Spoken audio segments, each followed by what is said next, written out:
Hello mes petites Manava dans cette nouvelle vidéo qui va tout simplement être ma pile à lire de l'année. Donc un livre par mois, donc 12 livres en tout. Oui je sais, je compte bien. Et on va commencer avec le mois de janvier. Et donc j'avais mis La plus belle magie de Noël de Molly Regan, publié chez HarperCollins en collection poche. On va suivre en fait un jeune homme, Lucas, qui va apprendre par un mystérieux monsieur, voilà, que ses grands-parents sont bel et bien vivants, chose qui contredit un peu le père qui dit qu'ils sont morts, tout simplement. Donc ça le contredit beaucoup, contrarie beaucoup, puisque comment dire, il a toujours tout fait en fonction de son père pour le rendre fier et tout ça, et en fait lui il lui a menti du début jusqu'à la fin, donc voilà. Mais bon, voilà. Ensuite, comme c'est février, c'est la Saint-Valentin et tout ça, j'ai donc mis Fleur M de Salvador, Boulevard, le tome 1. On va suivre en fait deux jeunes gens qui vont s'aimer, l'un est enfin, qui sont faits l'un pour l'autre, l'un est éclosion et l'autre est dépression. L'une est joie et l'autre est dépression, bref, elles sont faits l'un pour l'autre. Comme c'est la journée de la femme, si je me trompe pas, ça se dit la journée de la femme et non la journée des droits des femmes. À chaque fois je me trompe, je suis désolée. Mais je crois que c'est la journée des droits des femmes.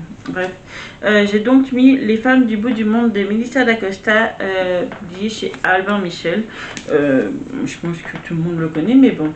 Si tu te demandes ce que nous faisons ainsi loin des hommes, je vais te dire. Nous veillons sur notre petit univers. Nous veillons les unes sur les autres. C'est ce que font les femmes du bout du monde. À la pointe sud de la Nouvelle-Zélande, dans la région isolée des Catlins, au cœur d'une nature sauvage, vivent Automne et sa fille Millie. Sur ce dernier bastion de terre avant l'océan austral et le pôle sud, elle gère le camping Muntuga au Teahui, le bout du monde, en maori. Je crois pourquoi j'avais pris du temps. Enfin, c'est le dernier que j'ai pas lu en fait. Je vois.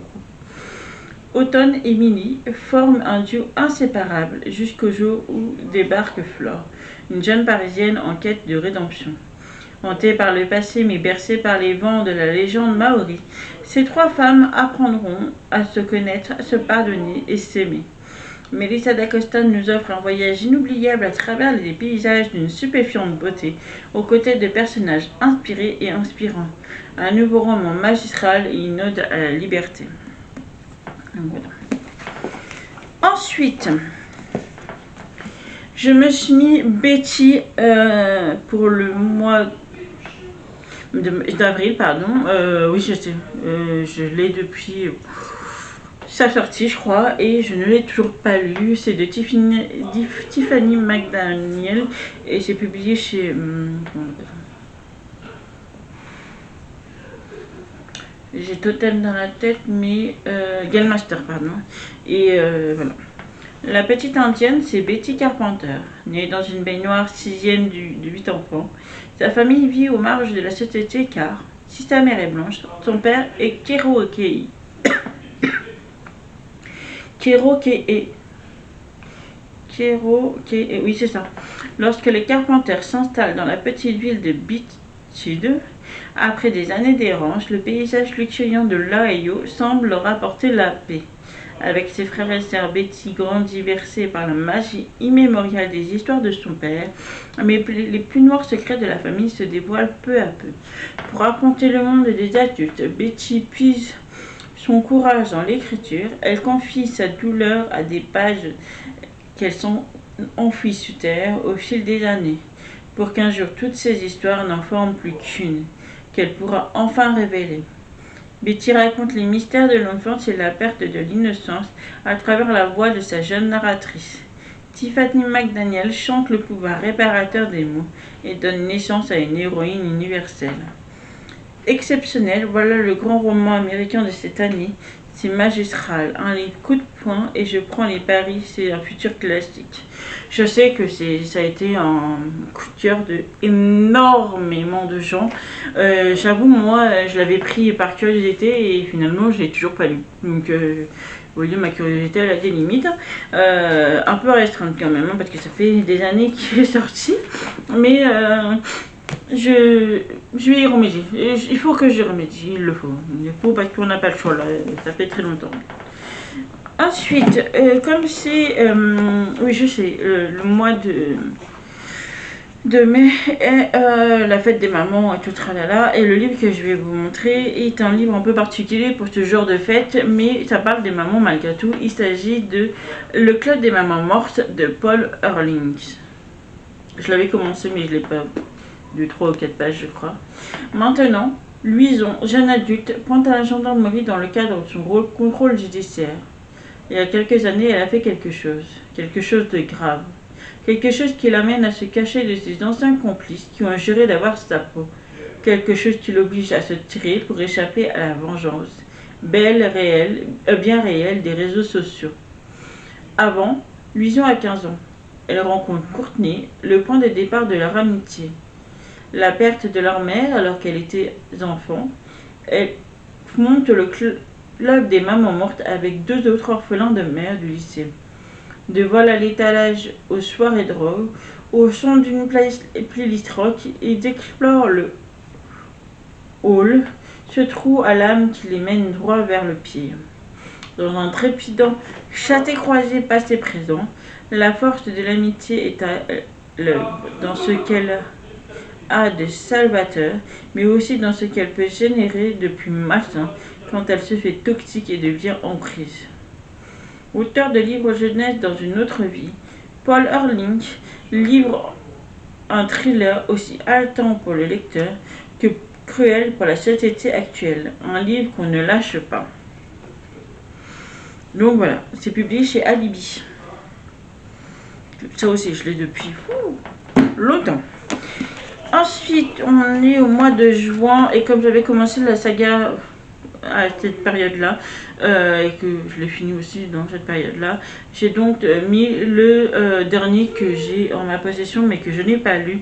C'est le tome 5 de J.D. Wilson, publié chez Plume du Web et écrit par Chloé Wallerang. Là, ça va être quoi ?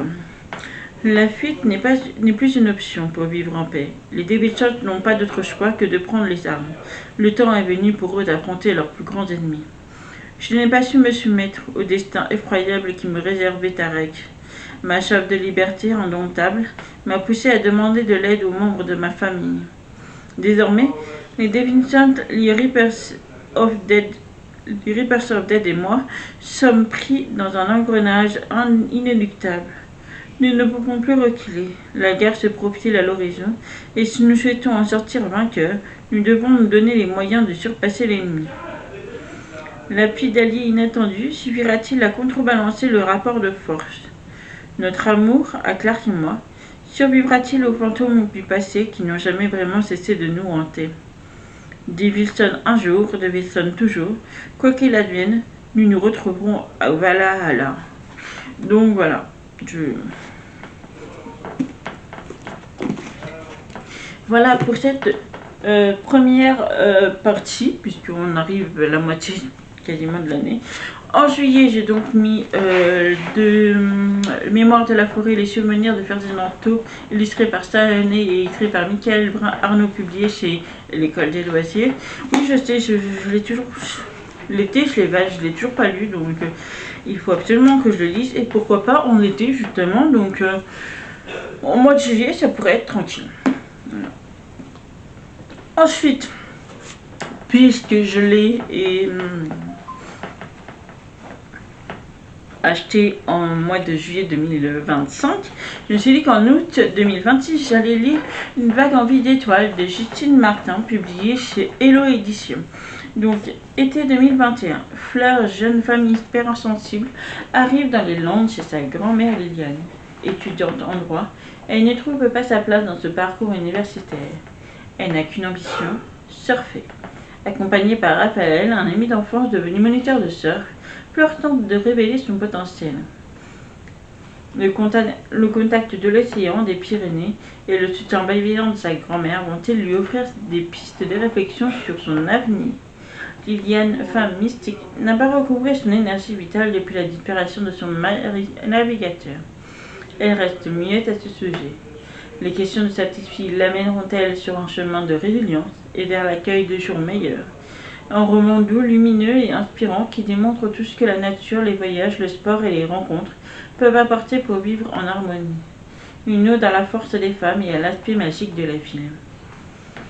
Amoureuse des grands espaces, Justine Martin s'épanouit au cœur des montagnes comme de l'océan. Elle explore le monde en sac à dos, à la rencontre d'ailleurs, des autres et d'elle-même. Ses aventures vécues et destins croisés sont une précieuse source d'inspiration. La lecture et l'écriture lui permettent de vivre plusieurs vies en une seule et constituent pour elle une forme de spiritualité. Elle est l'auteure d'une vie de voyage et signe aujourd'hui son deuxième roman. Donc oui, je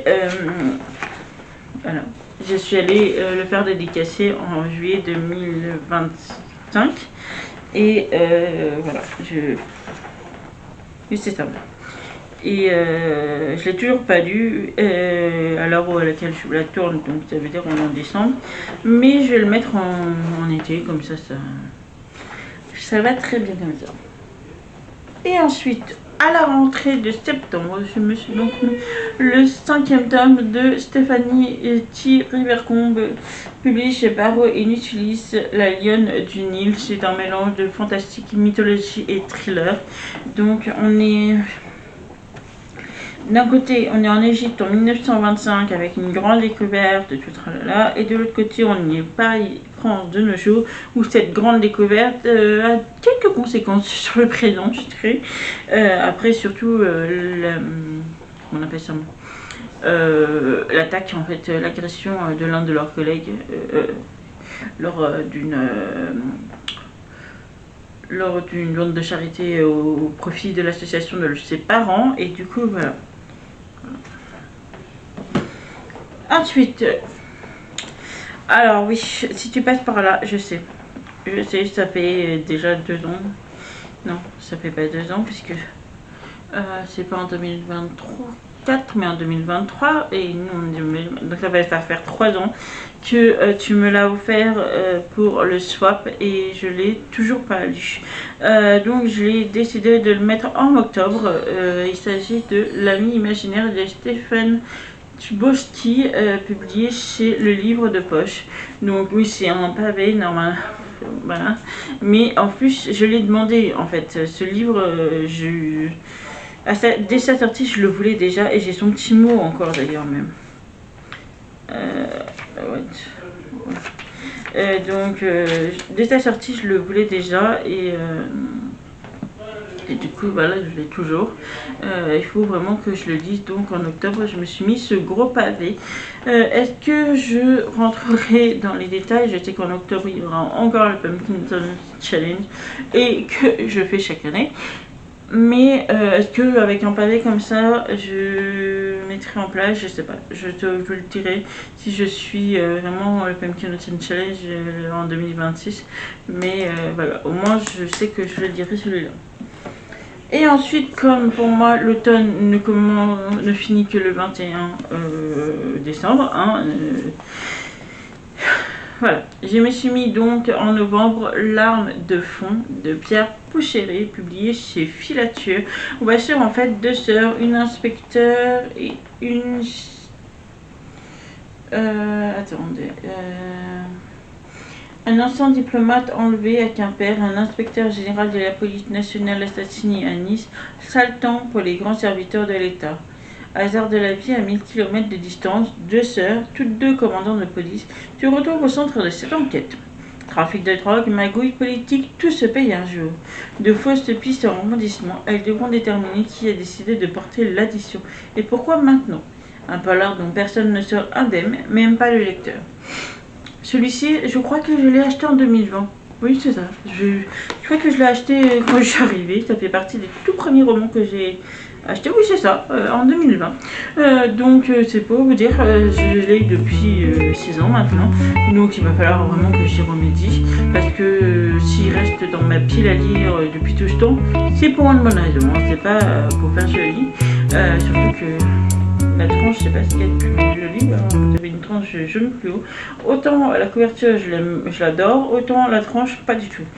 Donc voilà, je me suis mis en novembre et en décembre, vous allez, mais what, pourquoi? Et oui, en décembre, je me suis mis ce roman là, l'éblouissante lumière des 2 étoiles rouges, l'affaire des cahiers de Victor et Nadia, un roman de Davide Morosinotto. C'est lui qui a fait l'affaire du chaman de K ou un truc comme ça. Je crois que j'ai là la fleur perdue du chaman de K, voilà. Et donc voilà, je me suis mis ce roman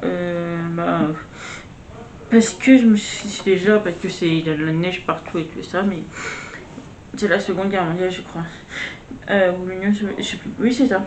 1941, Hitler décide d'envahir l'Union soviétique. Les chars allemands progressent sur l'immense territoire russe vers le nord en direction de Leningrad. Dans la précipitation, avant que la ville ne soit encerclée, on organise l'évacuation de milliers d'enfants. Victor et Nadia sont parmi eux, mais pour la première fois de leur vie, les voilà séparés. Victor est envoyé dans un kolkhoz à Kazan, pendant que Nadia se retrouve bloquée à proximité du front des combats. Désormais, Victor n'a plus qu'une idée en tête, traverser le pays dévasté par la guerre, les bombardements et la faim, pour retrouver sa sœur. Et pour cela, il doit être prêt à tout, car dans un pays en guerre, nécessité fait loi.